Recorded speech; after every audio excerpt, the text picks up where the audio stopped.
Talking sports is kicking off, guys. Here we go. Another edition. Hump Day Wednesday night. We here. Let's get this going. It's going to be fun. We gonna party like it's 1999 tonight. Boy, wouldn't that be nice? Man, pulling out some old Prince references here. Man, let's get this. It's going to be an interesting night, fellas. Trying to get One of caught them up. songs. Every time it come on, you gotta hit repeat. Yeah, let's go. Let's go. I'm trying to get, I got to get JQ's little one that he clipped on here too. This is going to happen, man. So this is going to be good, man. So let's have some fun. Unfortunately, we're going to miss a couple people here. I lost my voice over the weekend, man. So trying to get it back, man. So hopefully I'll be able to get through the show. So everyone, I apologize if I sound a little nasally, but I was trying to rest the voice and make sure we're good. But that's what we do. You was singing again? You All the the man time. with sensitivity, Ralph? That's right, Mr. SENSITIVITY. That's right. That's what I got going for you guys. What? Yeah. Dr. Roy singing again, huh? Man, it was just a busy weekend. Trivia, all that fun stuff. We're missing a couple people, but we'll have some fun. We're gonna go around the room, check in. Gary, looks like we're gonna start with you since Rob is taking a little exit from the camera. But how are you feeling this evening, sir? Doing good. It seems like I'm falling behind in all my stuff I've got to do around here. I don't know how in the heck I got all this stuff done while I was working. Amazing. You feel like you're working more after you retired, huh? Is that the case?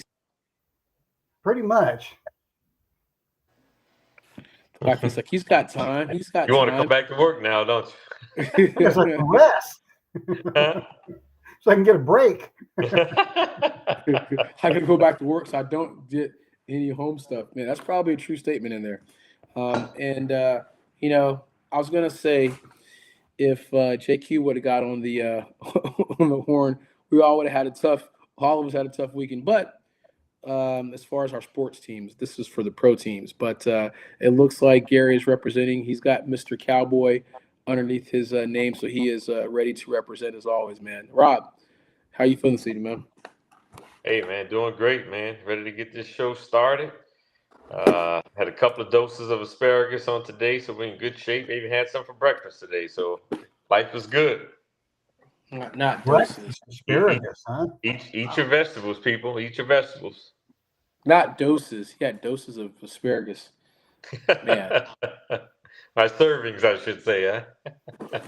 This is crazy. Hey, everyone, if you're out there, America, if anyone has to Ken wants to grace us with an asparagus sponsorship, just let us know. Like I said, Rob will be willing and ready. But let's get this party started. As always, follow us on a couple of different platforms. We are streaming on a couple of different things. I'm gonna get this going as far as our captions here.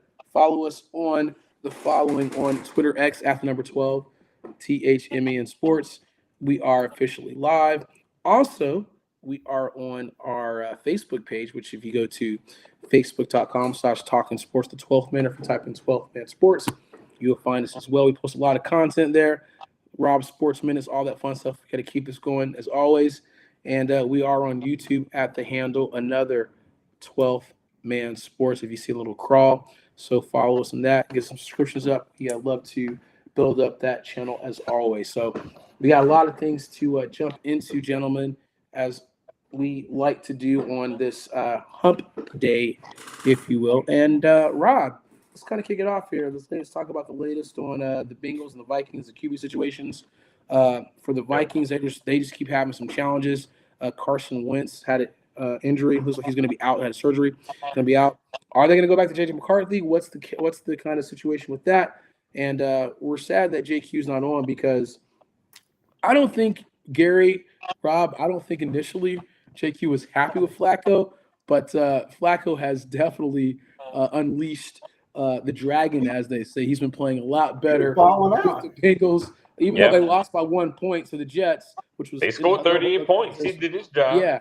Yeah. But other than that, I'm sure JQ probably was thinking, what? And unfortunately, we'll talk about some QBs on the hot seat, and that doesn't necessarily, I don't know if it puts Zach Taylor on the hot seat, but we'll talk about right now those QB situations. Rob, you kind of leads off with that.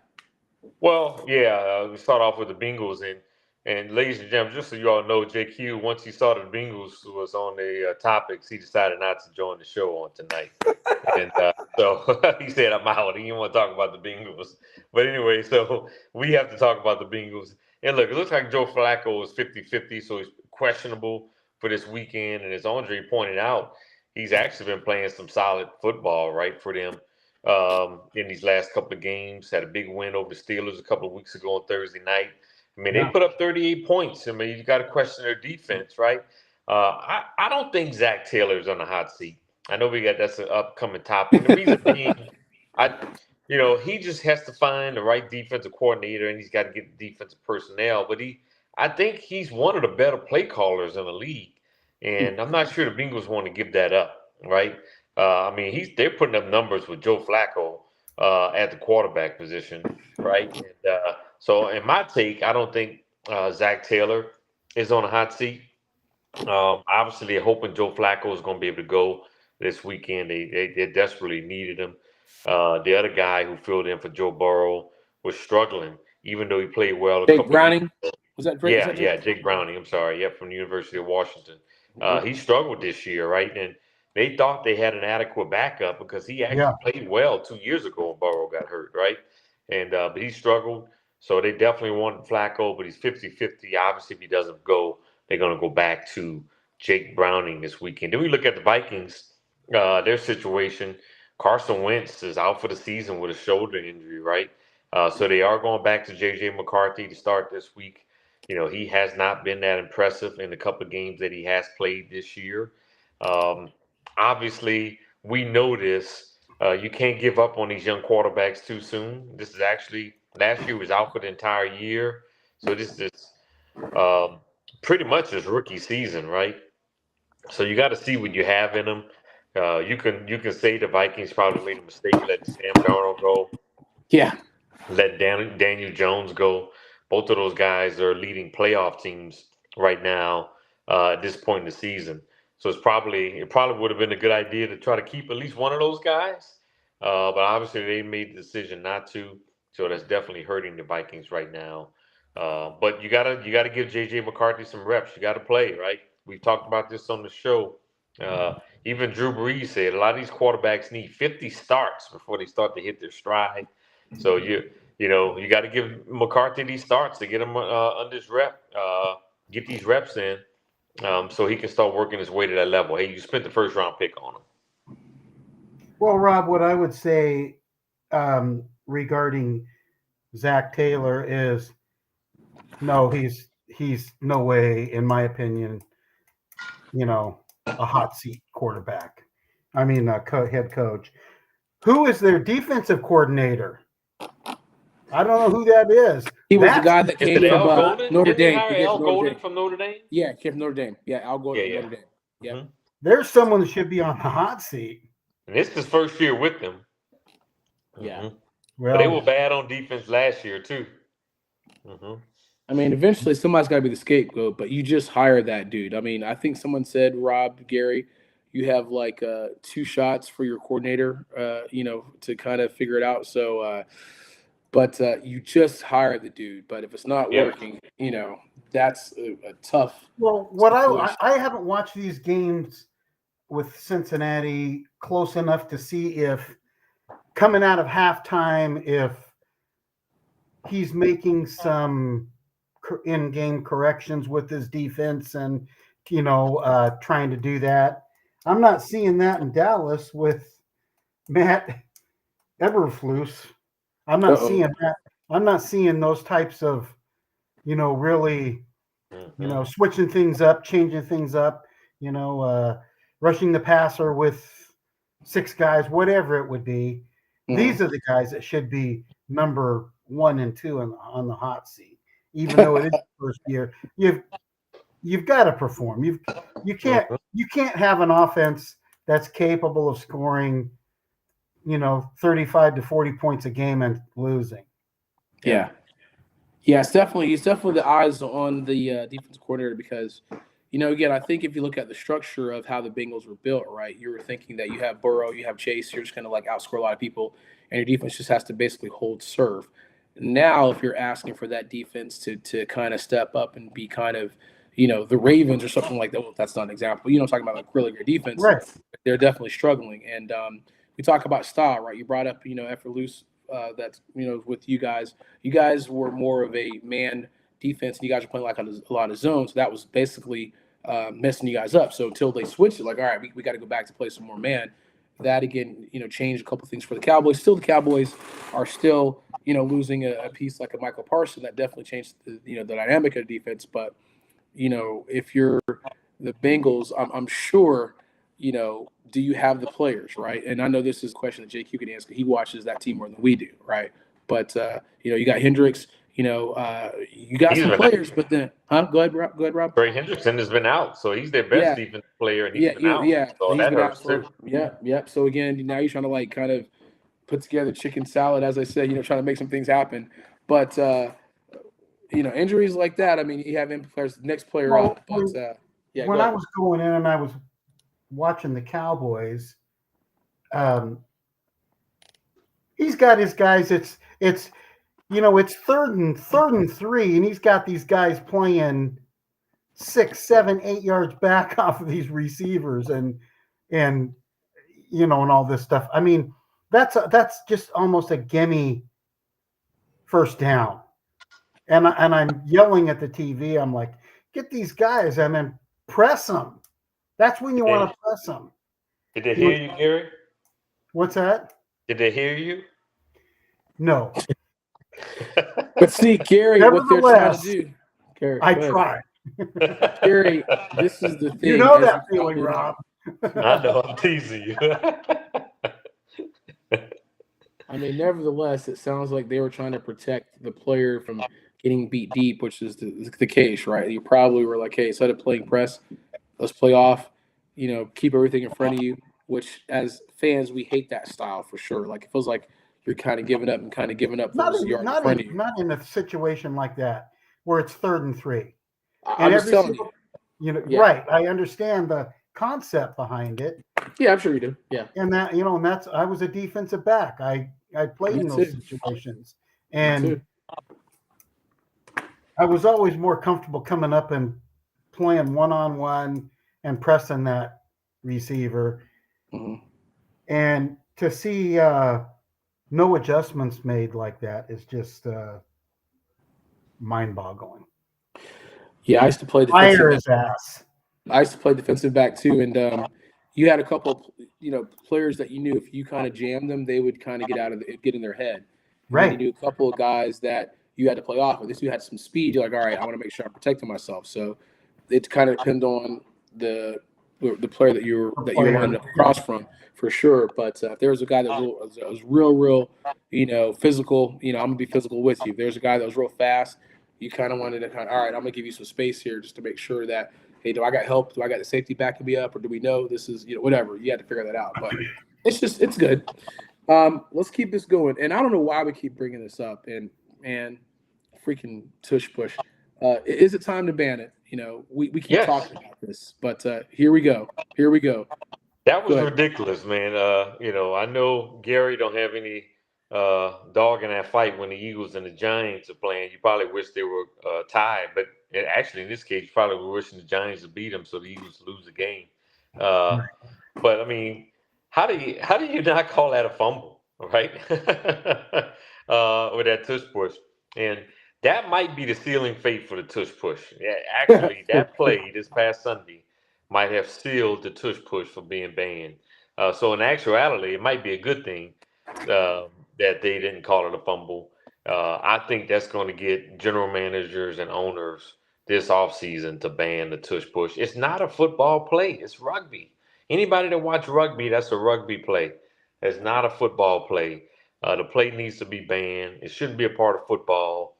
And the officiating for the play has been awful this season. Awful. Well, and if you look at, since they started this tush push, and I've watched a lot of it on NFL channel and all kinds of different sports channels that I have, and they're showing. I mean, it's not only is it not a football play, but there's a false start from the center on almost every single snap of those. Yep.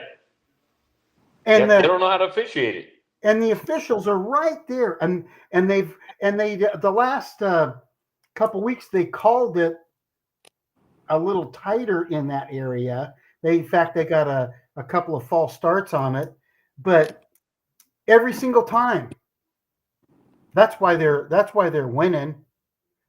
So heavily. It's just it's been a good move for them. Good play, but you're right. It is not a football play, and let's see him do something else on 4th and 1.5 or 4th and 2. Mm-hmm. Agreed. Good stuff.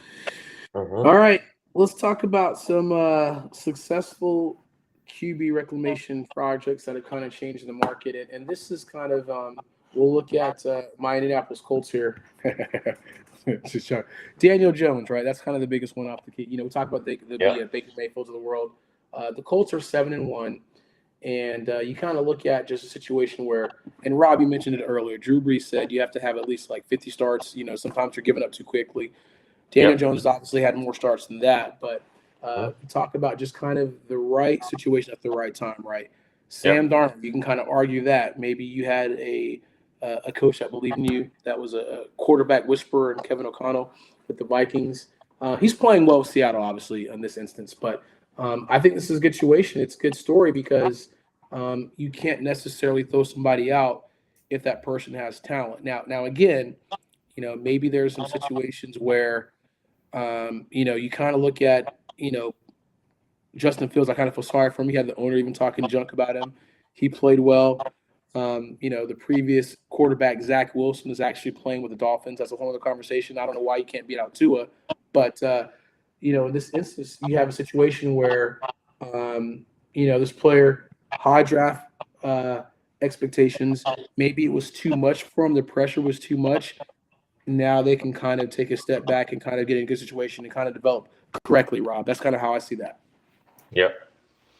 Yeah, and I think you're going to have some more. Like Mac Jones, if there's a team that needs starting quarterback this offseason, I think teams are going to consider Mac Jones, right? Especially if they're not in a position to get a high draft pick in this draft. So I think he's going to be that next QB to kind of revive his career, former first-round pick, right?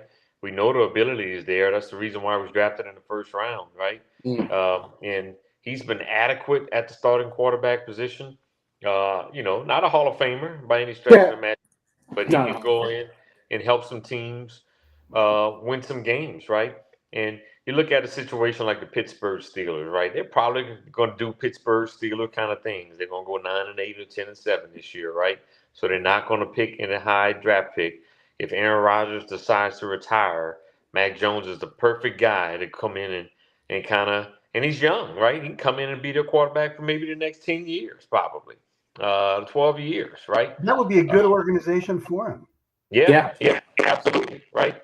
So that's something to consider right there. He's probably the next guy in line to kind of revive his career. And you're going to see a lot of teams start looking at that option. That's not in a position to quarterback early.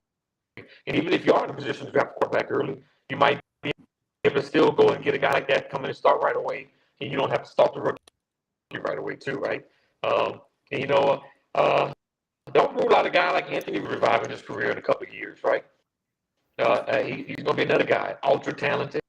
He just got to figure it out, and he just doesn't have it yet, right? But as we start to see a lot of these quarterbacks are just not ready in the years. Well,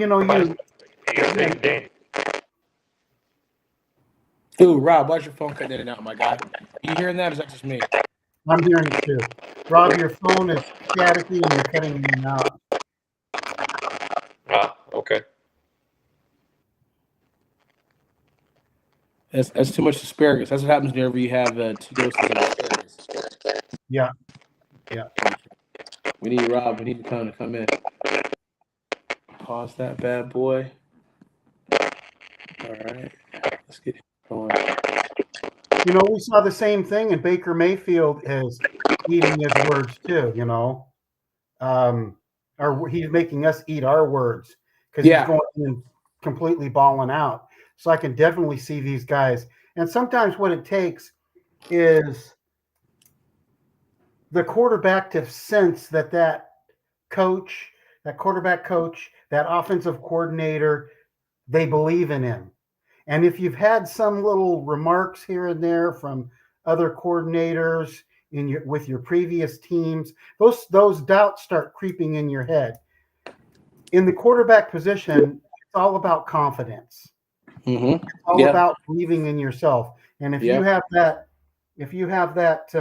coach, quarterback coach, offensive coordinator believing in you, I guarantee you that has made all the difference in the world with these quarterbacks, because now they've had an opportunity to read defenses, and now they're getting help with their new team, if anything that they've lacked in that, which is giving them even more confidence.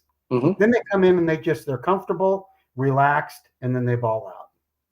Yeah, there's always exceptions to the rule, though, as in everything, in that not every project is going to be successful. So that's the thing you have to keep in mind. You know, just because you get an older quarterback doesn't mean that you're going to automatically be successful. And I will say this: another key impact of these reclamation projects is that it kind of resets the market, right? We talked about this earlier. We make jokes with JQ because he don't want to pay anybody, but you may not have to spend a lot of money on, you know, a big time $100 million contract. You can probably get that quarterback for kind of a more less friendly or team deal, if that makes sense. So that way you don't have to, you know, pony up that much. Maybe it's like a 2-year deal for like 50 million or 75 million, something like that. So it's kind of a lot easier for the team in the salary cap too for that reclamation project. So I think it kind of helps everybody in the long run. So if you kind of hope that you kind of strike gold, you may have to again pay them a little bit later. But in the interim, you can kind of get away with not having to drop a $4 million, you know, whatever, $200 million, whatever kind of contract for that quarterback. I hope that made sense, guys. Well, it makes a lot of sense in this day and age, with all of what you have to put on and the restrictions with the, you know, salary caps and all this stuff. And yes, they can finagle and yes, they can push stuff down the road, but eventually they got to pay the piper at some point. And you've got to, this would enable teams to go in, get a quarterback, and not have to kick that can down the road. There it is. We got Rob back. Hey, Rob. So let's talk about some possible NFL trades we're going down too. So what do you think was happening right now?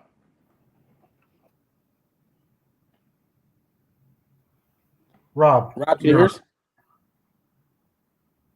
You muted? Hold on. Come on, Rob. We got to get Rob back on this. Hold on, Rob. Oh, I didn't mute you. Yeah. It says the host had me muted. Okay, that was loud and clear, no static. That was 2 seconds. But then I cleaned it up. All right, go ahead. All right. As far as the trade, I think a guy to look at is David Njoku with the Browns. You see Harold Fannin, the rookie, playing extremely well at the tight end position for the Browns. So look for a guy like David Njoku who probably going to help some teams. Still a tremendous athlete.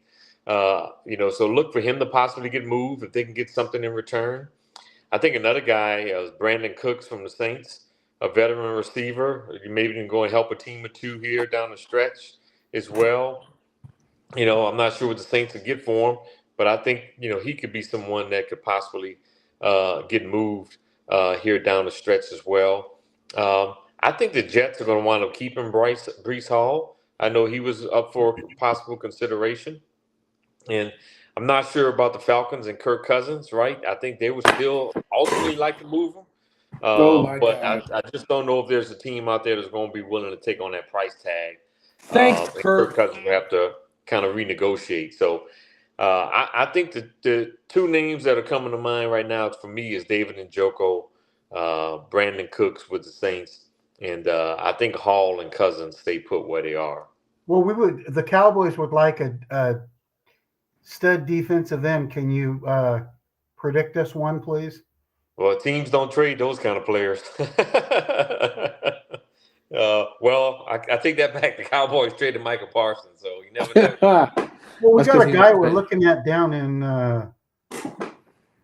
Las Vegas. Max Crosby's Crosby. not going anywhere. He ain't going nowhere. Yeah, and there's some talk about the Raiders possibly moving him, but I just don't see that happening. Man, players like that, you just don't get rid of unless they just say, "Hey, they walk in the door and they want out." And I don't think Crosby's going in that office every day saying he wants out of here. You just don't trade guys like that. Those are guys you build your franchise around. Sometimes it may take time, but I just can't see the Raiders giving up on Max Crosby. Well, the Yeah, heck with him. there was all of that scuttlebutt last year about Myles Garrett, right? And we're like, oh, is he on the market? And then he ain't going nowhere. Like, And then he signs a big time deal. yeah, And the dude Cleveland. had 5 sacks this past week. Unbelievable. Yeah.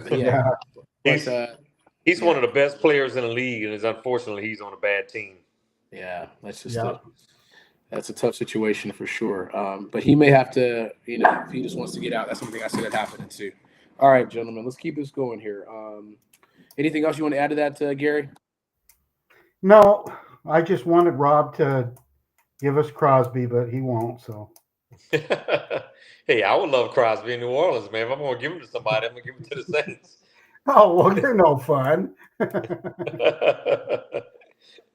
Let's talk about some top 5 teams here, and this list pretty much hurts me because there's a lot of teams on here that I don't like, and it's pretty much I'm just kind of looking off of record here, so it's tough to kind of, yeah. The number 1 seed, I've got the Colts at 7-1. They just been playing phenomenal. They're going to play the Falcons in 2 weeks in Berlin. That should be a win for the Colts. The way that the Falcons are schizophrenic. I hate Sean Payton and the Broncos, but he's up there. Number 2, I hate the Eagles because of Scott Richmond, but they're up there. Hate the Patriots just because of Tom Brady and just everything they've stood for and everything they've done to the Falcons, but they're up there. And, you can kind of, I guess I like the Lions. That's what I've got for number 5th.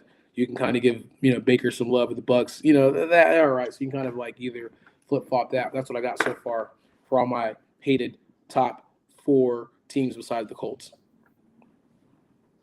Yeah, I have the Colts number 1 as well. I mean, look, they're 7-1.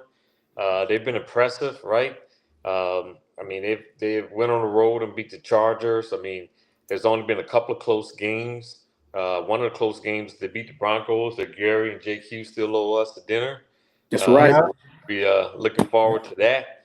And dialing down. Yeah. So, but yeah, offensively, man, they're scary. Daniel Jones has been outstanding. Jonathan Taylor, man, he's been a flat out beast. MVP. Yeah, he's got to be in the MVP conversation. Quentin Nelson in that offensive line. And the weapons on the perimeter, man. You look at Michael Pittman. You look at Tyler Warren, the rookie tight end out of Penn State, right? Alex Pierce, Josh Downs. Josh Woods. The offensively they've been, and they're they're not a great defense, but there's an opportunistic defense they have there too. Well, they're rushing the passer. That's all they needed. That's all they needed.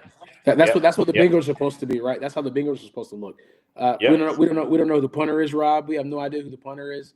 And not to cut you off, Rob, one more thing. What a difference a year makes from Daniel Jones playing instead of Anthony Richardson. That's crazy. I apologize. Go ahead. Yep. So no, clearly the Colts are number 1. I got the Packers number 2.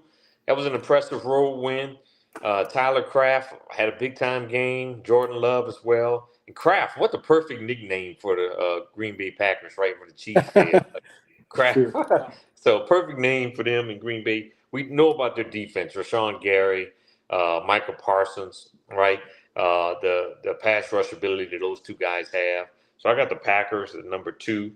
I have the Eagles at number 3. They've kind of refound their footing here the last couple of weeks. They're still defending champs.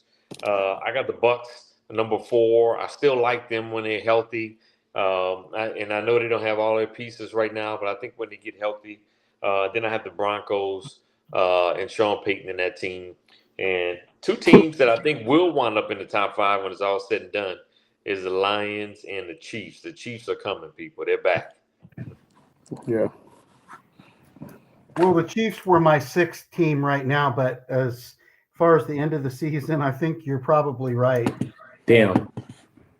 Rob. Unfortunately, I do have the Colts at number one.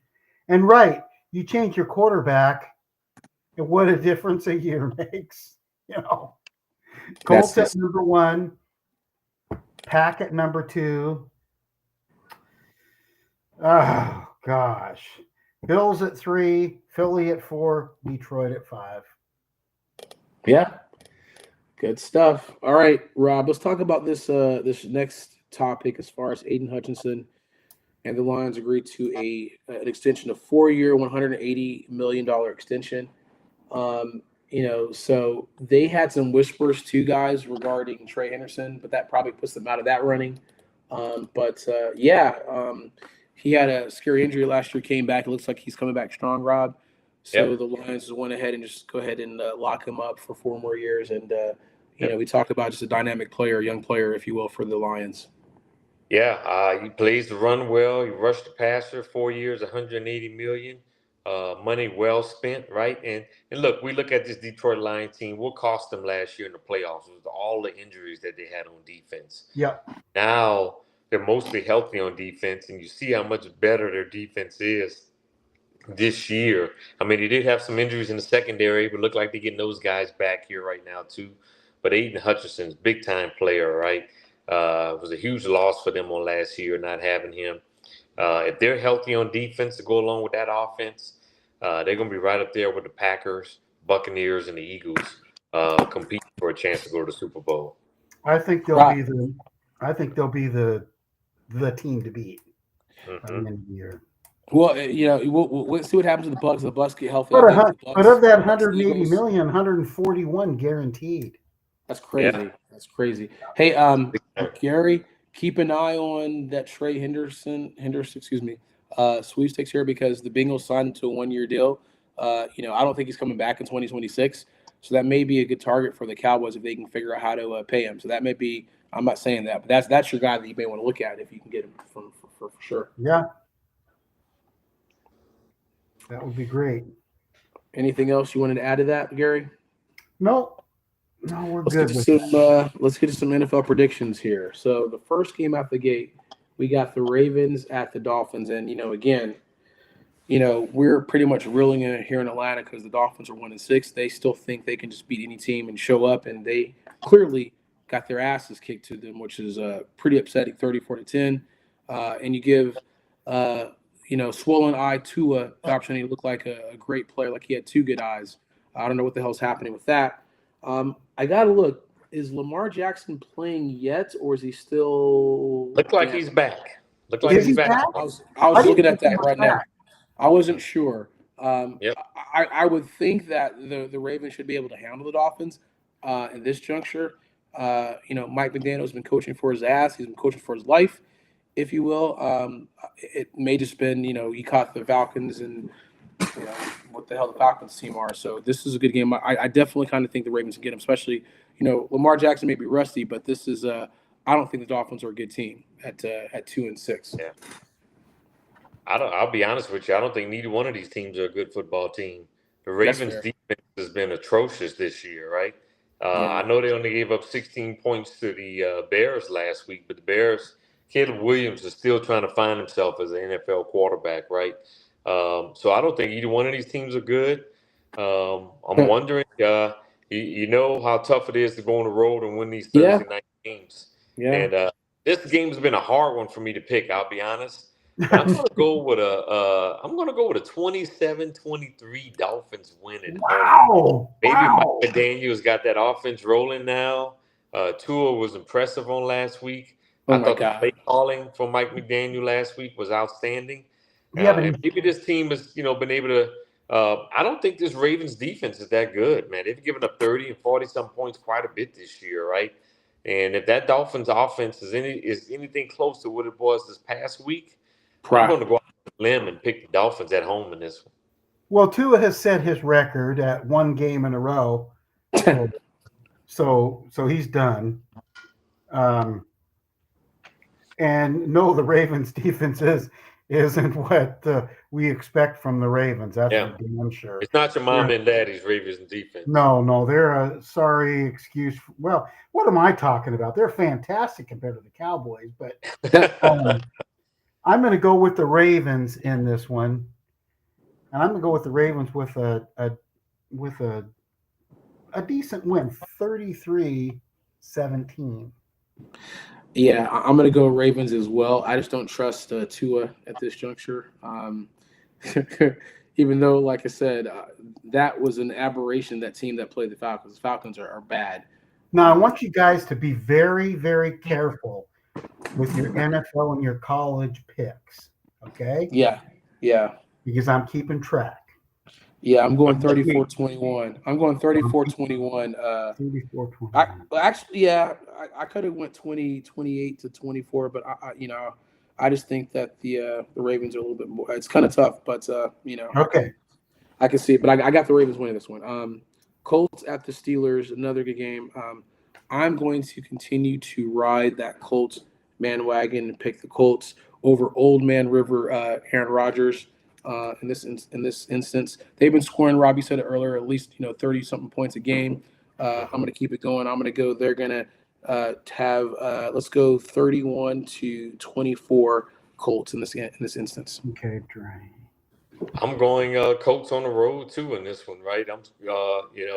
We talked about the Ravens defense, and what's shocking is the Ravens and the Steelers defense is atrocious. Both of them are really bad defensively. It seemed like everybody on that Steelers defense is as slow as Gary. It's like So they're they've running got with wheels, anyone huh? out there, right? So what? So they've got wheels, huh? Now they're square wheels. I mean, man, they look slow, man. If you don't have any speed on defense, you're done. No. And that Steelers defense looks old. They're sad. They're horrible. And I'm gonna go. I think the Steelers lose this game. I'm gonna go 35-21. Colts on the road against the Steelers. Well, I thought it would be closer than that. I picked the Colts as well, and I picked 27-24. I thought that old man Aaron Rodgers would probably keep them close and give them a sliver of hope, but not good. There it is. Let's finish. Got one more. We got one more. We got the Chiefs at the Bills. This is a tough one, right? Robbie said that the Chiefs have been coming. They're kind of ready. It's at the Bills, and the Bills have been waiting for this one too. So I'm gonna give you Rob the first shot at this one. Wow, this is another one. Just like the Dolphins and Ravens, this was another one. I didn't have a problem picking the Colts over the Steelers, but this is another tough pick in my opinion. I'm gonna go with the Bills. They're coming off the bye week. I mean, they ran all over the Panthers, and I think this is gonna be a heck of a game. I think something fluky and tricky is gonna happen, and the Bills win 27-24 in a close one. I'm picking the Bills at home over the Chiefs. I got nothing else to say, Rob. You said exactly everything, including the score, what I was going to say. Wow. I couldn't believe it. Great mind thinks alike on this one. That's right.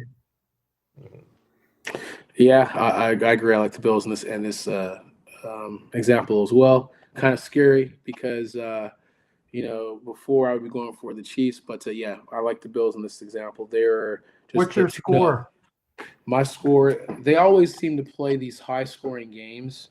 I'm going to go 34-31. Bills. They always seem to score high. Yep. It always comes down to a field goal too. It just seems like it's a tough back and forth game. So Rob, let's talk about this next topic here, and this can kind of piggyback to the top 50 2020. Well, a little different here. NFL teams seem reluctant to trade picks in the 2027 draft because this seems to be a phenomenal draft with a lot of talent, Rob. And obviously, you do a great job doing some mock drafts as you always do. We got the possibility of some big-time players, Jeremiah Smith from Ohio State, Ryan Williams from Alabama. So you've got some key really good count. You got a lot of quarterbacks, if you will, Rob. Yep. So you don't really know what's going to happen. There's a lot of offensive tackles Yep. coming out.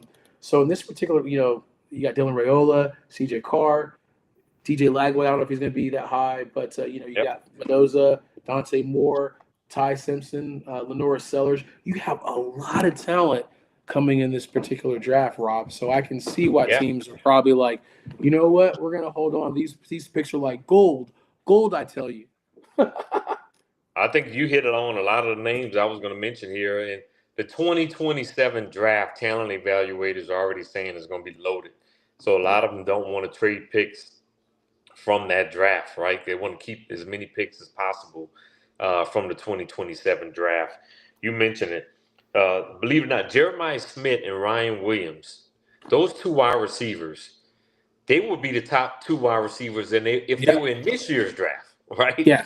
So they're definitely going to be the top two wide receivers. They're not eligible for this year's draft, so we got to wait to 27. But if they were in this year's draft, they would be the top two wide receivers. And they probably both would have been first rounders, even if they were in last year's draft. They would have been, actually. So that's how good Jeremiah Smith and Ryan Williams is. The quarterback position, you mentioned it, Dylan Raiola, CJ Carr, and then we got guys that are eligible for this draft, but they could come back to college with nil money. Mention it. Fernando Mendoza, he's got more eligibility if he decides to stay. Lenora Sellers has more eligibility if he decides to stay. Ty Simpson, Dante Moore, all these guys have more eligibility if they decide to stay. Rob, I got a question for you. So these guys, if they decide to stay, they'll make more money, won't they, in college? They will. Quite a bit more, won't they? Mm-hmm.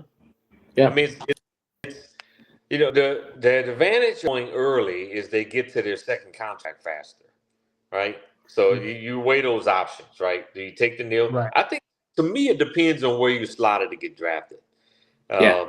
If you slotted for the top 10, it's hard to pass that up, right? We've seen guys that pass it up and they fall the next year in the draft, right? Yeah. And so to me, if you like super high and you're going to be a top 10 pick, it's hard to pass that up, right? And you can't blame a guy for leaving if they're going to be in that kind of range in the draft. But if you're not going to be a first rounder, you should come back to school and get that nil money. And that's just my opinion, right? Yeah. You look at a guy like Lenora Sellers, who's falling in the draft right now, right? And we'll see what he's graded at the end of the year. He might benefit from coming back another year and working his way back to the top 5 pick, right? So a guy like that, Fernando Mendoza, Dante Moore, Ty Simpson, those three guys, it might be hard for them not to leave right now, right? Because the way their stock is climbing at this current time. DJ Legway will be in that 2027 draft. Yeah, Dante Moore, Florida, but he's ultra talented. Where do you got Dante Moore? I'm sorry? Where do you got Dante Moore? I think I have him number 2 currently in my top 50 for this year. So if that's the case, I mean, you got to go. We talked about Jeremiah Smith and Ryan Williamson. Also, Auburn, Cam Coleman. Ryan Wingo. Nick Marsh. So, I mean, you got a lot of good offensive linemen in that class, too. Colorado offensive tackle Jordan Seaton.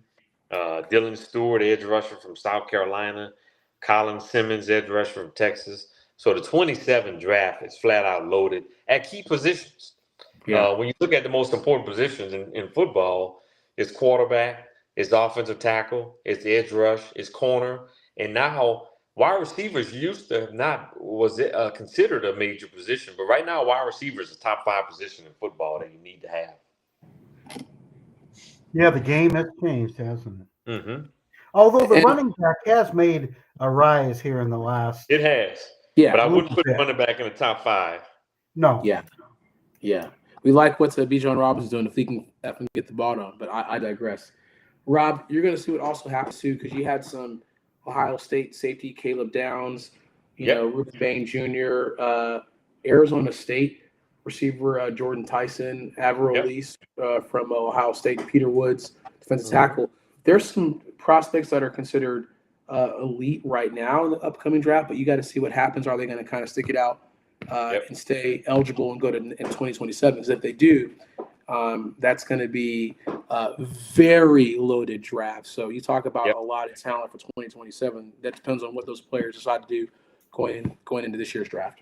Yep. And my updated top 50, I haven't posted it to our Talking Sports page, but I want to give it as a tease to our viewers. So it will be posted. So make sure you tune in and take a look at my updated top 50. But I'll kind of give you a tease. Number one, I got a new number one this week, people. Ty Simpson, quarterback, Alabama. Every year we talk about quarterbacks officially rise, and Ty Simpson is that guy. A lot of NFL scouts are raving about his tape. They're saying he's the best quarterback they've seen since Joe Burrow in college, right? I don't know if I agree with that just yet, but Ty Simpson. Yeah, because he's healthier. Yeah, Ty Simpson is playing at an extremely high level. I got Dante Moore, Oregon. Number 3, Cornell Tate, wide receiver from Ohio State. He's climbing boards. And like I said, if those two of those other guys was eligible, Cornell Tate wouldn't even be the number 1 wide receiver in this draft.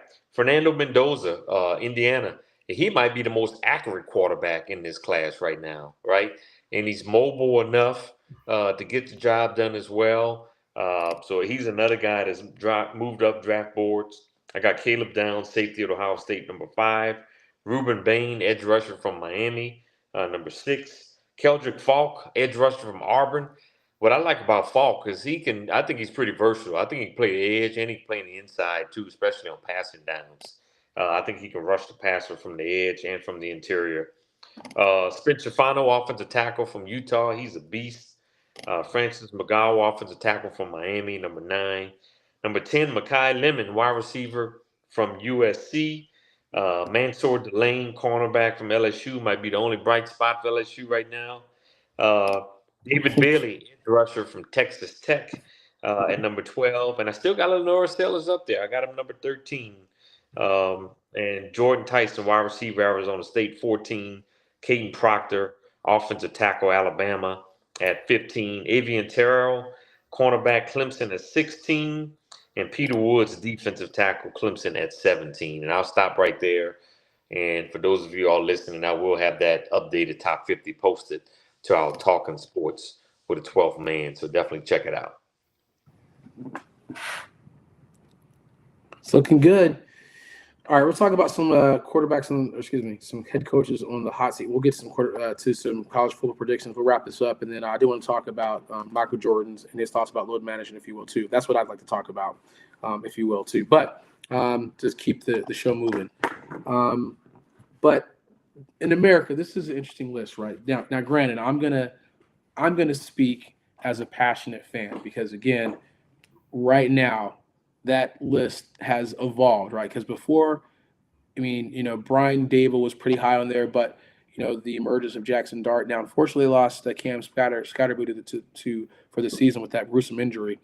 But the Giants actually seem to be responding. That's interesting, right? Mike McDaniel's coaching for his life, right? Now he bought a win, literally against the Falcons. What the hell is going on with that? Aaron Glenn, I think it's too soon for the Jets unless they want to kind of get rid of him after one season. Then you got to look at. I definitely think who guy was gone is Jonathan Gannon with the Cardinals. I just think ever since what he did to the player on the sideline, that's going to impact him. They're also 2-5, so they're not whatever. And this is me personally, guys. Thank you for letting me have this platform. I'm really upset with Raheem Morris. Before I would have told you that playoffs or bust. Pretty much is what it is. He's got to hit the playoffs, or else the Falcons will probably fire him because this is just unacceptable. Whatever the hell that was on Sunday was pretty unacceptable.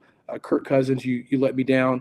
At least you could have been playing for your job. Me and Marcy were like, he's going to play well. He's going to play well because we thought Kirk Cousins had something to prove. Absolutely not. You picked Zach Robinson. You picked Jimmy Lake. You fired Jimmy Lake.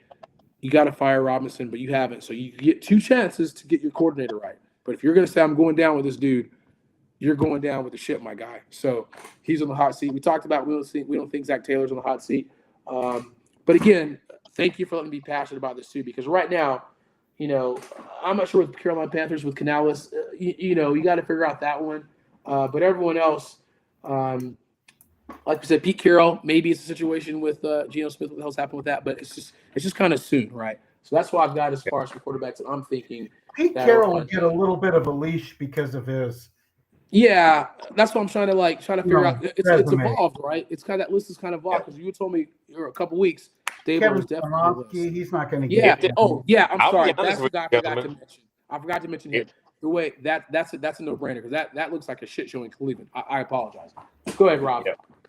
I'll be honest with you. If there's a guy that I think a 1-year coach that has a chance to get fired, I think it's Pete Carroll. Wow. Because the fan base doesn't think he's connected well with the team. It's up in age and things of that nature. So I don't think Aaron Glenn will get fired. I personally believe a coach needs at least 3 years, right? Yeah. So yeah, we look do at a that. guy like Raheem Morris. He's in his second year. Now, I can see Raheem Morris maybe firing his offensive coordinator. He better. Or doing something like that. But obviously I'm not a Falcon fan, but I think it would be a mistake for them to fire Raheem Morris this soon. Oh my God. Dave Canales in Carolina. I think what you got to look at with him is you've seen incremental improvement year over year for the Carolina Panthers, right? So to me, they're one of the team that were expected to go to the playoffs this year. But are you seeing incremental improvement? Yes. If you're a Carolina Panthers fan, they're 4-4. They were probably 0-8 last year at this time, or 1-7. I don't know what they were at their games last year. Yeah, they were like 1-7. You've seen incremental improvement, and I think organizations and fan bases sometimes have to be realistic in their evaluation sometimes, right? So I think you have to give a coach at least 3 to 4 years to kind of build their foundation, but you want to see Dan Campbell. He started off really bad, right? But he kept showing improvement with the Detroit Lions. So I don't think Dave Canales, I don't think Raheem Morris, I don't think either one of those guys should be on the hot seat. Maybe they evaluate with their coordinator situation. I'm fine with that, right? So maybe if you're Raheem Morris, you should give Zach Robinson because, if you look at that Falcons team, they do have Bijan Robinson, one of the greatest weapons in the game.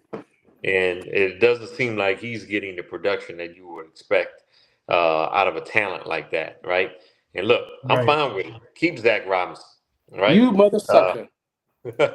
So, but go back to Oregon State. I said mother sucker. Go to Oregon State, Zach. Take that job, my guy. Relieve us of all this nonsense. But realistically, Mike McDaniel, Miami, if they don't turn it around, I think he's on a hot seat. I think Brian Dable. I know he's got a rookie quarterback in Jackson Dart, but I still think he's going to be on a hot seat. And I think a guy who's definitely on a hot seat is Jonathan Gannon in Arizona, right? Yeah. And I'm not even so sure why he didn't get fired after that sideline rant. Right. Running back there, right? I know they fined him, and I know that's football. Man, you don't get into another man's chest like that. I'm sorry. 100%. Any other company, you will be fired, right? So I don't understand why he's even still have a job right now. Right. Yeah, it's so all the names that we've all mentioned are in my list. How many excuses can Brian Daboll have, with the Giants? He's had, he had a fantastic running back. He had a quarterback without him is going somewhere else and kicking ass. Some of the stuff has got to fall back on, hey, it was my fault. Even if it was my fault because I selected the coordinators or whatever it is, they need a fresh start with, I hope they keep him. I hope they extend him. Gary, the Giants have been playing well. Now, granted, they've had some interesting, they beat Eagles team that we didn't think was going to happen. Right. Obviously, that was with Scatterboo. So they've had some interesting. So you maybe don't throw the baby out with the bathwater. Right. Anything can happen, as I've said many times in those divisional games. Right. You got one team that's just sucks everywhere else, and all of a sudden they play your team, and it's their Super Bowl. Yeah. Well, with the Eagles being the Super Bowl champions, everybody's gunning for them, and I'm sure that game was circled at the beginning of the season. This is the team we want to beat. We got to beat them. Yeah. This is the team that's the champions. Good for them. I'm glad they did. Nevertheless, yeah, I think he's doing a fantastic job. They should sign him for another 10 years. Yeah, I love it, Gary. Spoken like a true Cowboys fan. Hey, But Gannon from Arizona, he should have been fired on the spot. Hey, you said it, Rob. It's interesting because you want to see kind of improvement, and you want to see like if you're watching your team, right? You saw how Dan Campbell came in and changed the culture of the Lions, right? So even though they were kind of losing, you had somebody come in and say, "We're going to be physical. We're going to kick them in the kneecaps." I mean, all of that stuff was warranted, right? And then they adopted that, kind of we're a tough physical team. We're going to go for it on fourth down. I mean, they kind of literally. And that's the thing of it is, you have a head coach. You adapted that persona, right? Yeah, I alluded to earlier. He believes in his team. He believes in his defense, his special teams, his quarterback. Yeah. That everybody thought when that whole thing was switched, that he was just going to be a temporary fix until they get something. And he's proven himself over and over again to be a solid quarterback in the NFL. Right. And he's got a coach that believes in him. And this is the thing too. There's somebody had a call in. I remember I was listening to some talk radio. Somebody said, "Hey, Raheem, he's a great guy, but he's a bad coach." And that's kind of where I feel now. I felt like we got kind of suckered because I loved his press conference. I'm like, hey, he's a positive dude. You needed that. Definitely better than Belichick, Rob. But it's tough, right? Because you want to see some improvement. You can't have these seismic, shifts. Like you can't go and beat the Vikings and then lose to the Panthers. You can't go and whip up on the Bills and then lose to the Dolphins.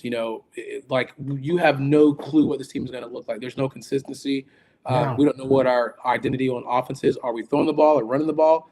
You got one of the best talented running backs in Bijan, so that's the situation. I didn't see that one coming, to be honest. Well, no one saw that coming. I know I picked the 49ers to beat them a few weeks ago. That one was understandable to me because that's flying cross country. Kyle Shanahan, rather. And that 49ers team I thought was going to be too strong for them. So that one was understandable. But I didn't see them losing to the Dolphins. I know we didn't pick that game last week, but if we had, I was picking the Falcons to win that one. Yeah. So I definitely didn't see that one coming. But the 49ers, to me, was understandable. I didn't think the Falcons were going to win that game. Well, I mean, again, I know the 49ers had a lot of injuries. I'm not saying that was going to be, but it was just kind of how you lose, right? If you lose by a field goal, you feel a little bit better about yourself. Okay, we were in the game. Not the fact that you had a fourth string, cornerback, shutting down a play, and they're like, we knew the play was coming. That's a problem. And if Raheem is like trying to be, I'm gonna stick with my offensive coordinator, then you deserve to leave because the problem is the offense. Again, and that's the predictability. That's what we're kind of upset with because you have more of a talented team. So, in a perfect world, if Mike McDaniel got fired, I would I'd get on the phone with him, and because he's a better offensive coordinator. Bobby Slowick is still out there. These are solid coaches that believe in, running the ball. I don't know what the hell Zach is doing with this, 11 personnel, which, we're not built like that. So I know we talk shit now because we're losing, but it doesn't make any sense to me, So anyway, I know that's enough Falcon talk for Rob and for Gary. I mean, to listen to that a little bit more, but yeah, go ahead. I wanted to hear what you had to say about your team this week. I wanted to hear because of how they've gone from looking pretty damn good, right? To they did a stat, Gary, that the points scored. We're no offense, Rob, we're in the bottom. We're kind of tied with the Saints, the Jets, the teams that are literally in the bottom. That's where our points per game. We're averaging, I think, 16 points a game. But we have this apparently top, 10 defense. Our offensive outputs are great. We got some top players, but you're only averaging 16 points a game, and you're kind of in the bottom. I got a question for you. Do you feel like it's like a milk toast offense where they're not game planning each week. They're just running the same thing. And now all of a sudden people know exactly what they're doing. And Exactly, Gary. Thanks for asking. Yeah, because I feel like we don't have a counter, right? So basically, whenever teams decide to shut down Bijan, we don't know where to go. If you had a Kyle Shanahan, he was like, all right, let's game plan. What's the matchup, right? Is Kyle Pitts the guy that who's your linebacker? Okay, who's your safety? We're gonna utilize Kyle Pitts. All right, Bijan should have 50,000 different touches. He should have a situation where he's out of the backfield. He's in the slot. I mean, you have a weapon like that. There's no way that you can't just be shut down and one-dimensional. It's unbelievable to me. Charlie Warner runs left and right, and then we know, it's going to be a run. I mean, and I'm calling this because, and I know that I'm not even a defensive coordinator in the NFL. If I can see it, I know damn for sure they can see that. So they know, Charlie Warner, okay, yeah, this is a run. It's unbelievable to me. It's very frustrating. So again, I digress. I know. Well, when you have a weapon like Bijan, you're right. Put him in the slot, just like what the Niners do with McCaffrey. He's all over the place. There's no way. There's no way. You've got to utilize, because if you're not, and he's seeing other teams that are, utilizing their all-star, all-pro running backs, he's going to want to leave. I know we're not like Madden, but back in the day, we'd play Madden. You're like, all right, I'm going to line up Kyle Pitts, I'm going to line up Bijan, I'm going to line up Drake or whoever right there. So now have them different run. Who are you going to cover? Who's your matchup problem? Have Bijan run out. Okay, I got to double him. Okay, there's ways to kind of create situations where you get the ball in your playmaker's hands. We talk about this. So it's pretty frustrating. So I think we have at least four first round draft picks that are on the offensive side. There's no way that you can't figure out how to get the best out of them. Okay. Well, the only way I know how to fix the Falcons right now, in a positive aspect, right now,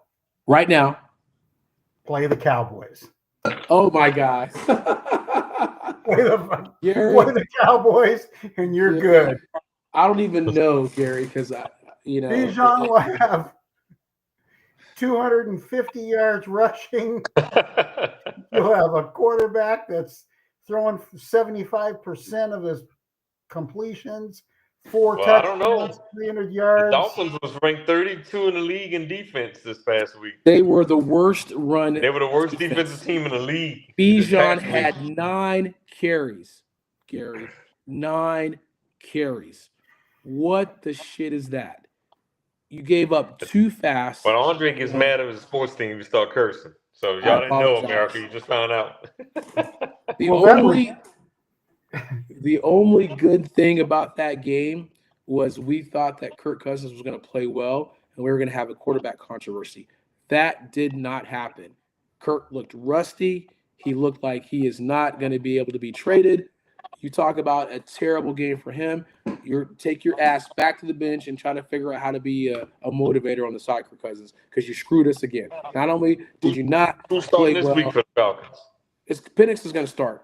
They have to start him. He's like, because that's some bullshit that just happened. I apologize. One leg and a cane. He's coming out to start, isn't he? He's going to play. So we're playing. Obviously, we're playing the Patriots, which is not a good matchup. We're at New England, so we never play well up there. So again, that could be another situation. And then we go to Berlin next week to play the Colts. So again, these two games we can be 0-2 coming out the gate because I don't know. I have no confidence. Now watch us kind of ball out and do some crazy shit. But again, who knows? We don't know. I have no clue what team shows up. I don't even know. Thank you guys. That was a long, long time for letting me have my moment here. Let's get into some predictions. It's totally fine.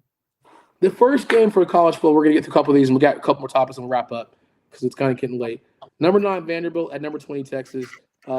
Diego Pavia has been playing like a man possessed.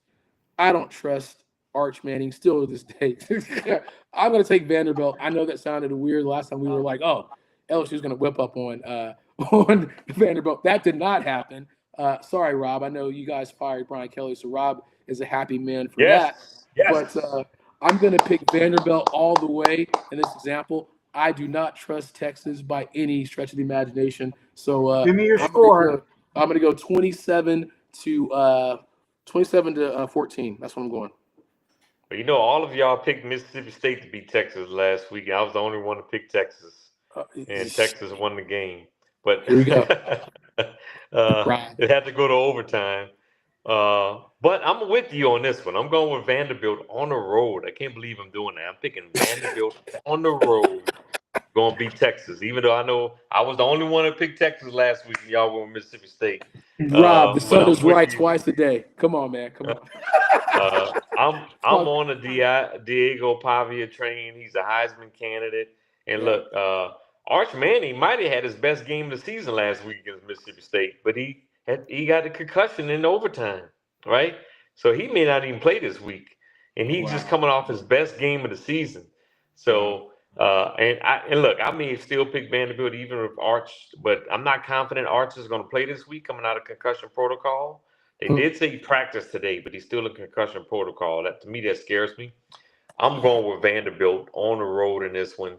I'm going to go 27-21 Vanderbilt.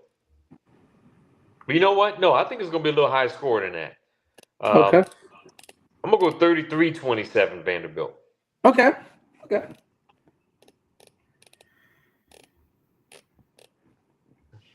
I'm going 24-21, Vandy. Oh, tight game. Okay. Look, why are you looking distraught, Gary? Are you just writing down something? Yeah, I'm writing down all of our scores. Remember, I told you, I'm keeping track. So I'll week to week I'll give us our breakdown. Mm-hmm.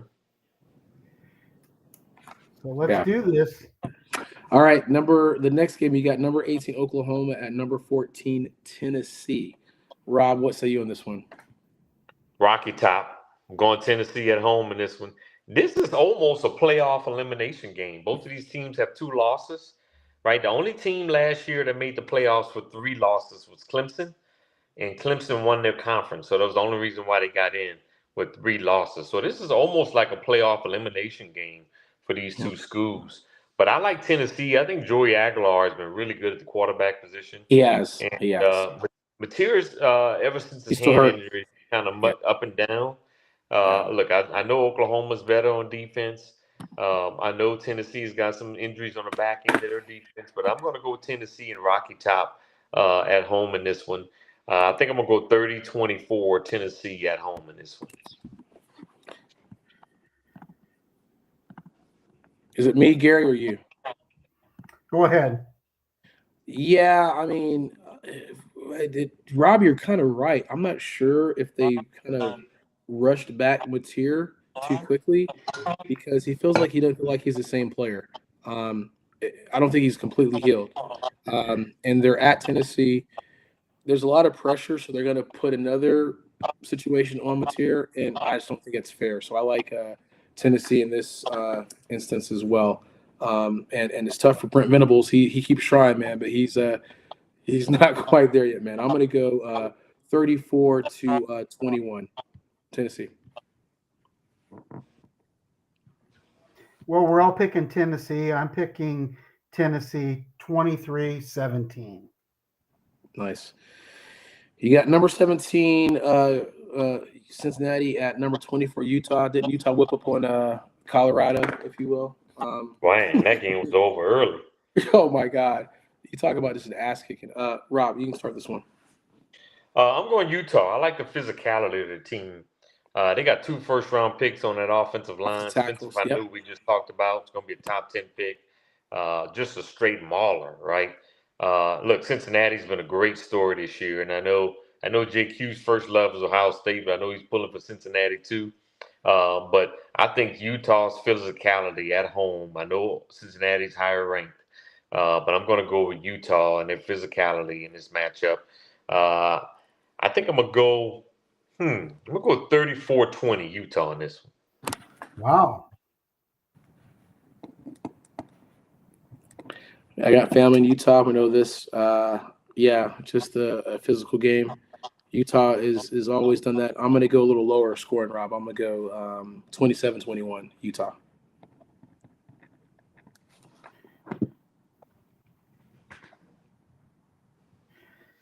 I'm also going with Utah.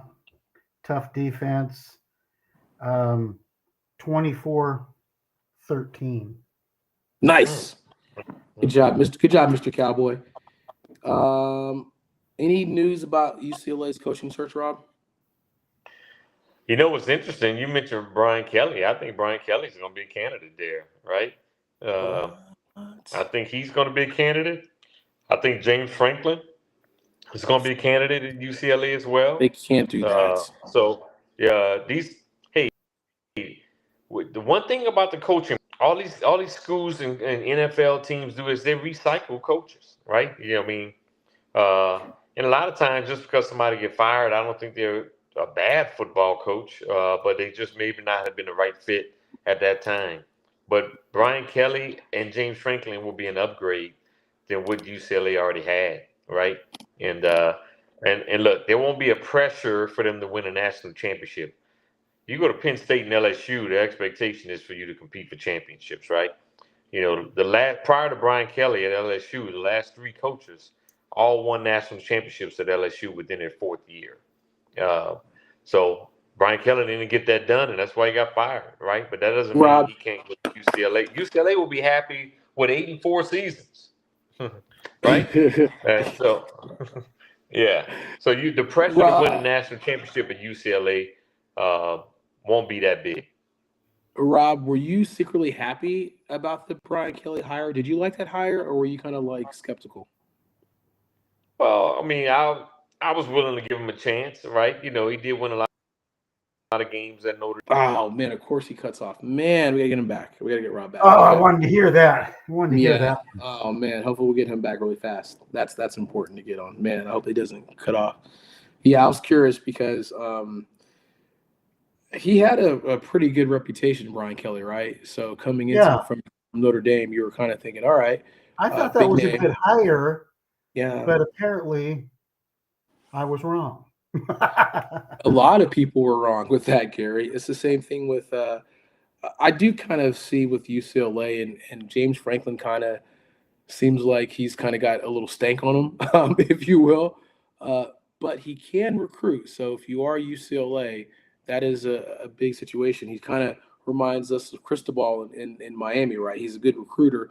He may not be the best coach, but you know, you get some good recruits. What can you do with that talent, I guess, is the next question. But, I mean, I guess if they're happy, hey, we just got somebody to keep the bed warm, I guess James Franklin and or Brian Kelly is a big name, right? At least that's better than what they had before. Deshaun Foster was a disaster. That I don't even know what the hell that was. Rick Neuhausel's not coming back anymore. Right. But UCLA, you know, you have the rivals between UCLA and USC, which you hate, Gary. But it's funny to see, like, he's going to get some talent in California, you know. So the Jimmy Clauses of the world are calling, if you will. Did you want to get talk whatever Oregon doesn't want? There it is. And that's why they did. And that's why they didn't want Oregon to come to the, you know, the big. Yeah. So, and it's funny, right? Because Oregon, you know, Dan Lanning had some, you know, there's some situations that Florida's kind of sniffing around him, but I don't think he's going anywhere. I think he likes where he's at in Oregon, if you will, too. But yes, sir. I don't know if you want to kind of punt on this or wait. We're going to wait to see if we get Rob back. But I wanted. Rob is not coming back on. He just texted. Yeah. So. One thing that I wanted to mention is why in the hell are Pacquiao and Mayweather wanting to fight? It's not going to be for any title. It's going to be an exhibition. Let's dance around the ring for 12 rounds and let's get each other, you know, $10 million and we'll call it good. I mean, that's basically what it's going to be. You know, I think I would not want to go see it. If it were back in the day and they were going for a title, It feels like a money grab, Gary. That's It is exactly a what money it grab. is. There's no. We talk That's about all it some is. nostalgia. You talk about nostalgia from the fan perspective. Like, oh, that'd be good to see, a rematch of that. And I mean, I think I think both the of those first, fighters in their day were phenomenal. yes, Um, and both of them have done quite well outside of sports. yes, So yeah, it's just a money grab. Let's just yeah. let's just let that one go, guys. Cancel this fight. Maybe go out. If you're coming to Vegas for this fight, just go out and have a nice dinner somewhere and sign some autographs. To me, this kind of it's tough, right? Because it kind of speaks as to the world of boxing, right? We don't have any more truly heavyweight, fights that we used to love to watch, right? Back in the day, you had, the Mike Tysons, and you had, the Leon, you had some pretty big name fight, Vander Holyfield, if you will, but you had some good fights, some good heavyweights. And I couldn't even tell you who the heavyweight person is now. That's why boxing, like, hey, let's try to drum up some excitement for this fight, Right, because right. these guys are old, man. And again, not that they're not talented, but it's like, I don't want to see some old ass fighters boxing anymore. I mean, and they're not heavyweights. They're kind of The only more old, middleweight. really, the only old boxer that really accomplished anything was Foreman. Yeah, George Foreman. Yeah, When he was yeah, able to come in there yeah, at 45 and fight these 20-something-year-olds and stand toe-to-toe with them and actually yeah. win a heavyweight title out of the deal. Foreman was just like a master. Them jokers thought they can come in there and just out. He just wanted to pop, pop, pop. That dude was a technician that just beating on those guys, man. So He did. I enjoyed seeing those the old guy win versus these young whippersnappers trying to do something. So that was that. But yeah, I wanted definitely. JQ to be on the line because I wanted to talk a couple of things. I wanted to talk about, we're talking about NBA and the surprise early season Yeah, teams. Portland's won. good call. Portland Yeah, has played, I've watched every one of their games, and they've been in every one of their games. They could have won every one of them. nice. They're 3-2. They won tonight. They Mhm. beat Utah 136-134. Mhm. But Utah came back in the fourth quarter in that game and made it close. But Drew Holiday with his just Leadership. veteran presence, his Yeah, leadership yeah, has really yeah. helped out some of these young guys. And then, of course, Grant has been stepping up. But yeah, I like Portland. I like that they, of course, they weren't they didn't have anybody. LeBron wasn't playing in LA, but they still went down to LA and they beat LA in LA. Yeah, Huge for a young team. yeah, For a yeah. young It team just that's expected to win, 33 games and mhm. 5 games into the season, you've already won 3 and you could have easily won 5. Yeah. That tells me something about that team. And I like the rim protection that You guys got like 26 centers over there. yeah, I'm Yeah, I'm digging that. yeah. So I'm I was really happy with so far what I'm seeing from a young Portland team. I'm saying best case scenario is they could at least, if they stay healthy, they could play for a play-in. yeah. That'd be great. That'd be great. But that's a long ways away. Uh-huh. That's But successful season for you. that's what I'm predicting if they can stay healthy. Yeah, I mean, we talked about it in football how, a certain player can come in and change the locker room, from a Daniel Jones to Anthony Richardson. You look at just having a Drew Holiday come in there and show folks how it's done. I mean, Yeah, you have, they had Scoot, they had some talented players, but they didn't have a veteran say, this is how you perform, this is how you prepare. That has been an amazing, and then you lost that void whenever Dame Lillard was gone, right? So yeah. now you have Drew. He's going to do everything right, and there's a reason And what I why Boston traded for him and and you stuff like that. mentioned Dame, he's injured. He doesn't have to travel Yes. with the team. Yeah. He's traveling with the team. He's Yeah. coaching them. He's Yeah. working with them. And Scoot Henderson, as far as I'm concerned, for how high he was drafted, has been a disappointment. That's fair. That's fair. That's fair. Yeah. He's just he's a young not player, there Gary. yet. He's a young player, Gary. I understand that. Yeah. He's not there yet. So we'll see if having two veterans around him, like Drew Holiday and Damian Lillard, can help these young guys.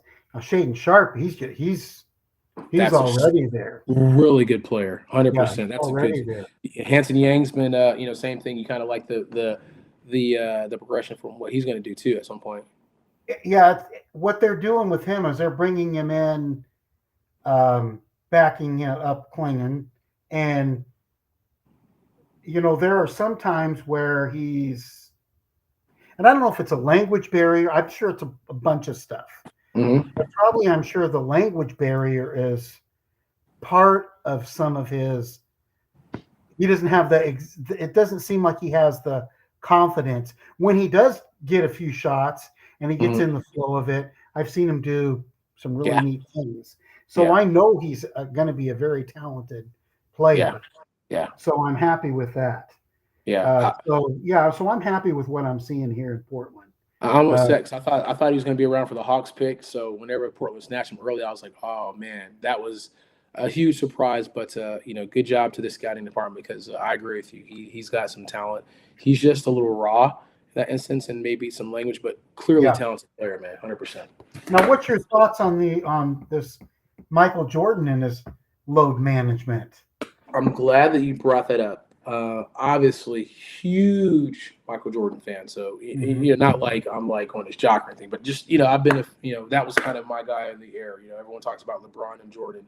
I'm a Jordan guy because I've seen the most of him and watching the series. But yeah, I've always been a fan, and I'm glad somebody actually said something, him being publicly critical about this. Yeah, man. I mean, you talk about competition, you talk about, like, these players, you're getting millions of dollars. The contracts are insane. You're getting all this money. Yeah. So if I'm a blue collar worker and I spend my hard earned money to see, like I saw Michael Jordan play one time in the Georgia Dome, and I was as high as nosebleed seats you can ever call. But I was like, damn it, I got a chance to see Jordan play. And that was something I never thought I would ever see, And if he was like, hey, I'm taking the night off, if I spent all that money and like, I'd be upset.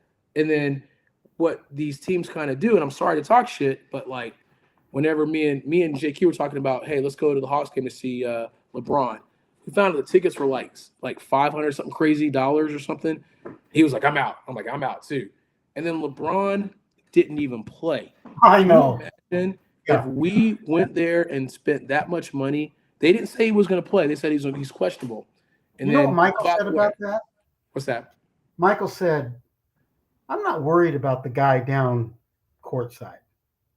I'm worried about that guy up in the 300 level that's paying his hard-earned money. Now, if I'm playing on the road, he's the one that's going to be screaming the loudest. Yeah.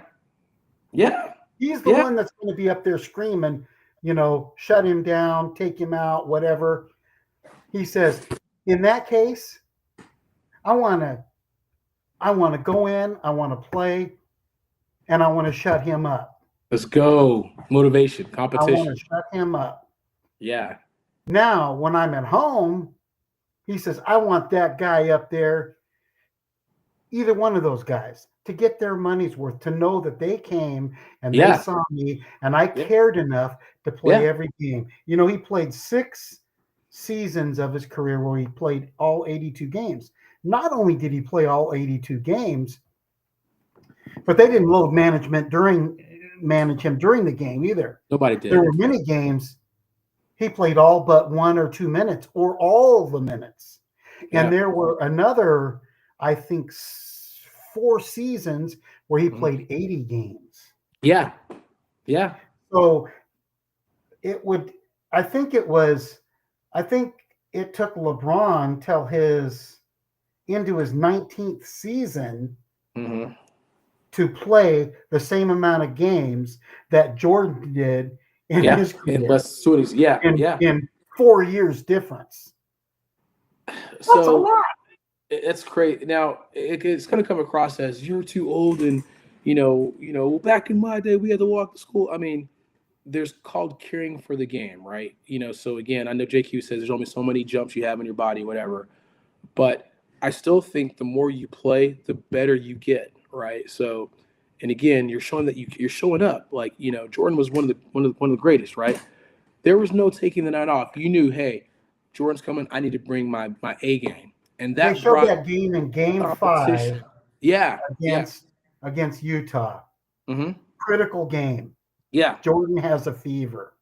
hmm And he Came wasn't sure if he was just going to be able to go in there. He says, at best, I was just going to go in there. I mean, at least I was just going to go in there and be a decoy for others. Yep, he said that. I remember that. And to get others the ball. As the adrenaline flows and I got to feeling better during the game. Crazy. Yeah. Things happen. Yeah. But Yeah. And for him to try, passed out. the players of today, Yep. and I'm not talking about just LeBron, because there's lots of players today that do this load management. Kawhi Leonard, Yes. I mean, all of your stars do that. All of your Yeah. stars load manage. And I would hate like hell, just like you said, to spend $500 for a not really a very good seat to go see that superstar play, and for him to just not. I mean, if you're just not feeling well, I'm not If saying you're not able to, that's different. Yeah, right. But it's just like, do you even care about the game? Like, it kind of reeks of like just this nonchalantness and whatnot too. Because like I said, I've never seen LeBron play in person. That would be a check mark on my thing. But the fact that there was opportunity, you're like, oh, we're getting a chance to see him, and then he didn't show up. That was disappointing. I've seen Michael Jordan play. I've seen him play twice, and I was like, it was a thrill. I was like, man, I can't believe that I'm seeing one of the greatest in my lifetime at the time to see him play, not on screen, but actually in person. And I still have great memories about that. We're playing the Lakers in the playoffs back in the day. And the Lakers beat us. And the whole Rose Garden was surrounded by these lowrider vehicles that they got up there, drove up or got up there somehow from LA, bouncing all purple and gold lowriders bouncing around the whole thing. Oh man, it pissed me off. Are you serious? How cool was that, man? They came out. That was when Shaq and Kobe were together. That was back in that was back in that game 7 that we lost against Shaq and Kobe. And the thing was, and this was the tough part too. I realized that playing through pain, you don't want to like make an injury worse, because that's what happened to Tyrese Halliburton, right? Right. I understand that, but I do think the leadership element, that you try to play through certain things. I do think that, if I'm not mistaken, I think medicine is better now. Recovery is better now.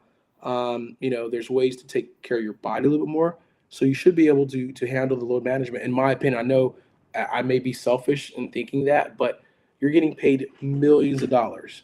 And if something happens to you, unfortunately, I get it, but you're still getting paid. I mean, so you're making more than what they made. So it's a good life. I'm sorry. That's how I think.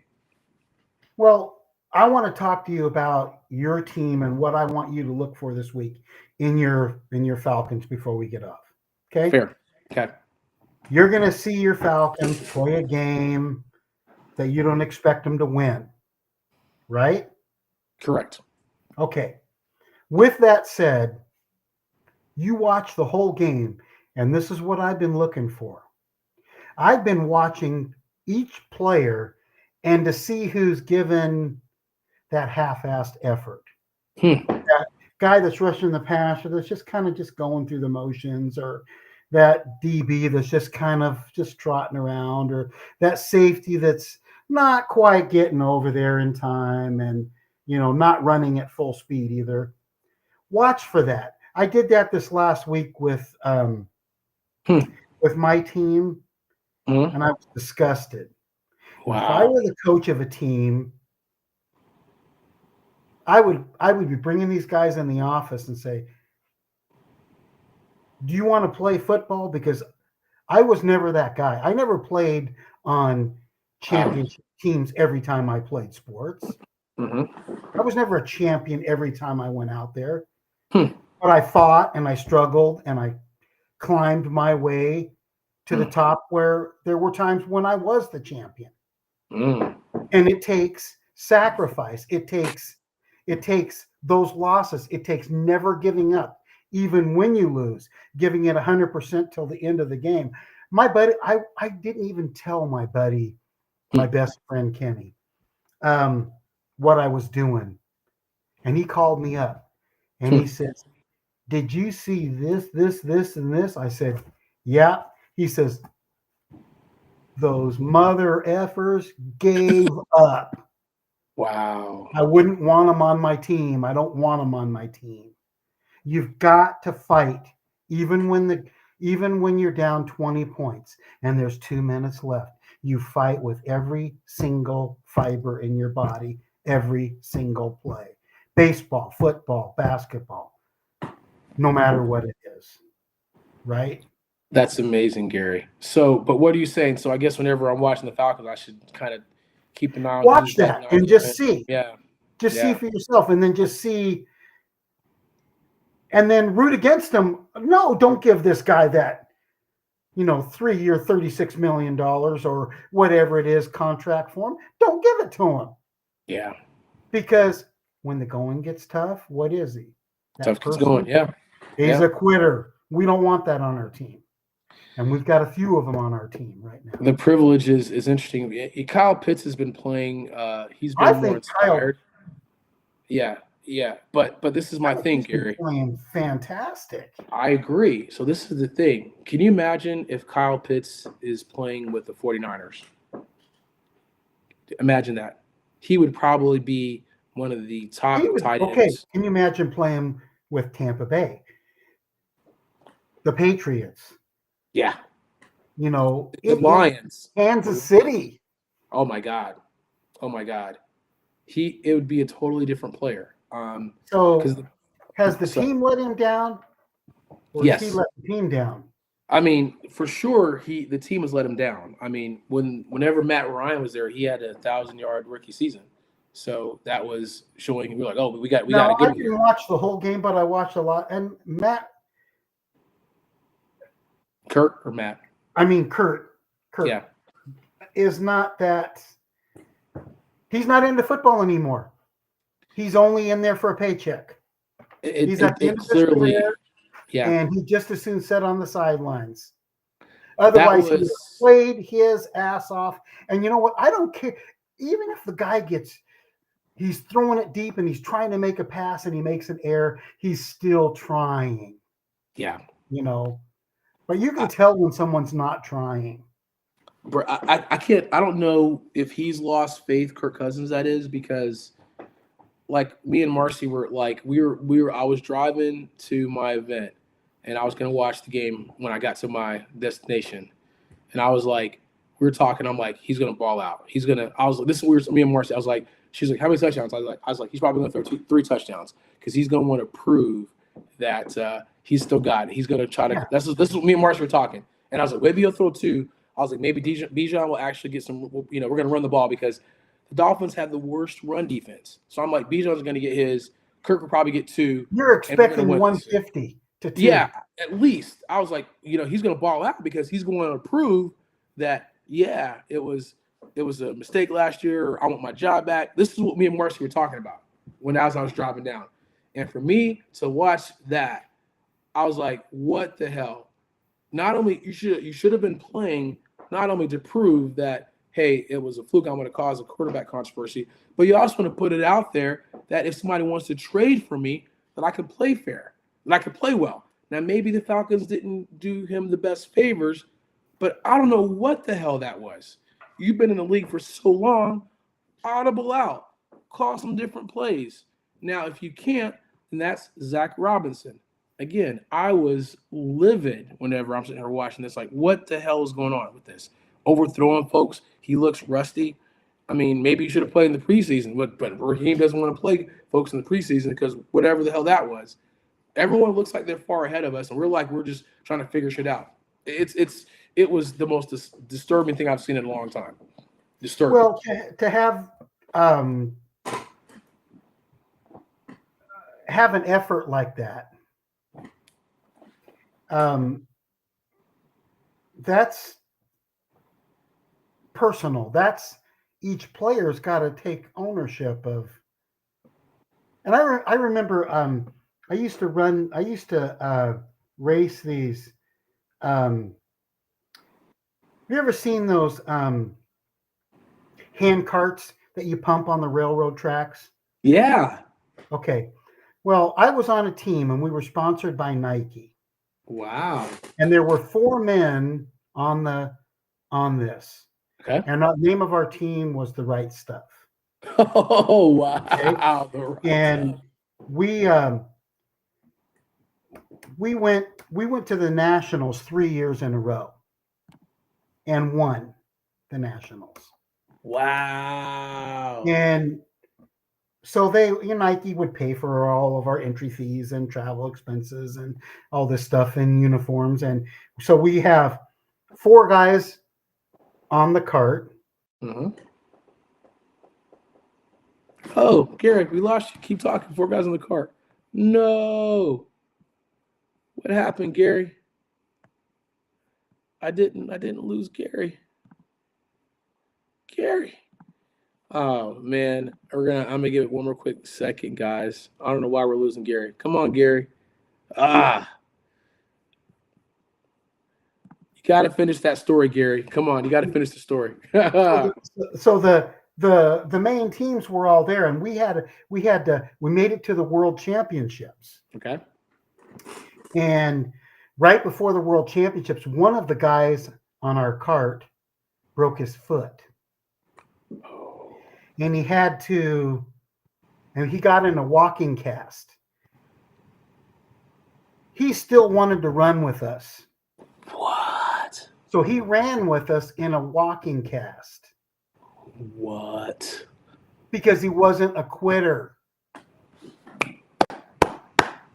We took 3rd in the World Championships, and we missed the gold medal in the World Championships in a 300-meter track by less than 4/100ths of a second.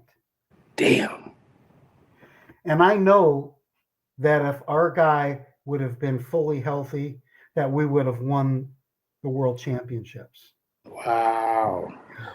So were you upset with him for no, or you were no. just kind of like, hey, he tried because to we couldn't have got a guy gotcha to step in gotcha that knew everything that we needed to do. We Man. probably wouldn't have got that far just with a new guy that was healthy. Gotcha. But we would have. I'm 100% positive that we would have won the gold medal. But we won the bronze in the World Championships. So congratulations. I mean, the story of not quitting, just the fortitude, right? Just to kind of, I don't want to let my team down. And you guys were like, you saw like him, man, this dude is giving his all, man. I got to give him all because he's giving his all. You know what I'm saying? I'll see if I can rustle up some pictures and send it to us. Man, that's a great story, man, for sure. Yeah. Love it. Man, we've gone pretty long here, so I don't know. America, thank you for listening to an abbreviated version of the last 2. We're the remaining 2. I've enjoyed me and you, Gary. I know sometimes we don't get a chance to talk as much, but it's been fun. I always enjoy it for sure. Next week, I hope we have the starting lineup back in here. Yeah. We It will. just adds more dynamics. It's hilarious to see JQ waving his flag and whatnot too, and then all that fun stuff too. But I enjoy us, but like I said, does have more to have the Oh, full yeah. here, man. Thank you, Jill, for saying good show. Thank you for sticking with us for an hour and 40 minutes. We just had fun. I know I sent you a text message, Jill. Thank you very much. Jill, you remember the handcart derbies? See if she comes out. Jill remembers that. Shout out to Duke. I think Duke kind of papped on and saw that too. He'll add some stuff too. I know we got his buddy Alex will probably join in, and he loves sports talk. Oh, she's waving as well. So we appreciate you guys as well. Gary, any last words before we wrap up the show? No, it was a great show tonight. Rob, thanks for coming up with the topics every week. We appreciate you. Yeah, JQ, we'll and see you next week. We miss you. we'll save the topic as far as Ohtani, the greatest athletes of all time. I'm curious to hear his thoughts on that. Again, that's really, really up for debate as far as athletes, and we called him he's a machine. So Ohtani, Yeah. doing your thing. Yeah. We're gonna have to if Rob doesn't add that in, we're gonna add that in right off the top. 100%. Let's do it. Next week. All right, gentlemen. All right, guys. Till the next time. Thank you, Jill. Everyone for listening. See you guys next week. Probably be either Tuesday or Wednesday, one of those 2 days, unless otherwise known. But stay tuned. Talk to you guys next week. Peace out. Peace out. Yeah.